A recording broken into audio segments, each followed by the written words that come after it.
So we ended up buying souvenir. Ay, oh my goodness, look at this.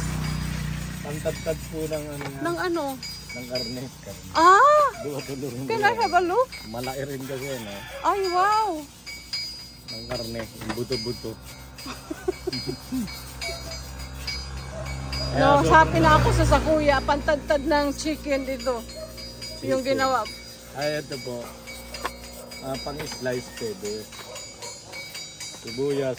No, bawang sibuyas. Yan, pang kusina lang. Yeah, okay. Isda, yan. Yan. Kasi ganito po, pangkatay lang po ng mga baboy. Kasi matutulis po yan. So ano yan ang mga lahat ng mga ano dito, ano, what do they call that? Blacksmiths. Pare-pareho ang mga style ng ano, may meron din po iba-iba. Okay. Meron din po iba yan. So, different style na. Iba-iba ang shape. Iba-iba. Okay. Iba-iba ang itsura niya. Yeah. Same as butcher's knives in So, Australia. yeah, so Greg got one of these and I got one of these. This one here, the small one. And it's being sharpened. Ito pong nakuha na, pwede sa pang-putol ng kahoy. This is how they sharpen it, like that. Just like that. Pwede pang-putol ng kahoy. Tapos kailangan lalagyan ng ng oil. Opo, Kailangan lalagyan ng oil dahil yung ano po, yung mantika na may gas. May gas? May gas po.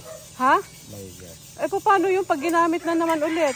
Hindi po, siyempre Lalanis, anuhin mo muna. Po yun, tataisin niya rin. Okay. Para hindi lang po siya mga lawang. Mga lawang. So you have to put some with gas, he said. Pwede naman, pero kami kasi mantika at gas talaga. Gas. Gas meaning anong gas? Kerosene. Kerosene, yeah. So yeah, I was just asking how they keep it kahit nga yung used oil lang rust. Without rust. Motor, used oil, pwede rin. Used oil, yeah. Lang naman. Para hindi lang kalawang. Yeah. That's good. Matalim.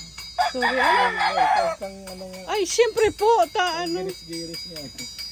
Panglagay magayat yung kamay. ako sa kusina, maingat naman ako kasi sa mga ko duman nagtara na eh. Ano tabi ining lugar na ini? Gatbo po, barangay Gatbo. So this is Gatbo. Dako po ito ng Gatbo. Ano ito? May nahila ako duman na bato. Bato yun, tapos Gatbo. Tapos Gatbo. Yung dinaanan nyo po dyan, Gatbo pa rin yan, pero ang ano yan, Tagalwoy. Ito, Magayon ang ganda na ng kalsada, ano? Opo, pinalawak na eh. Galing na. See, that's the special car that is driving us around. That one there. Okay, pakakagad.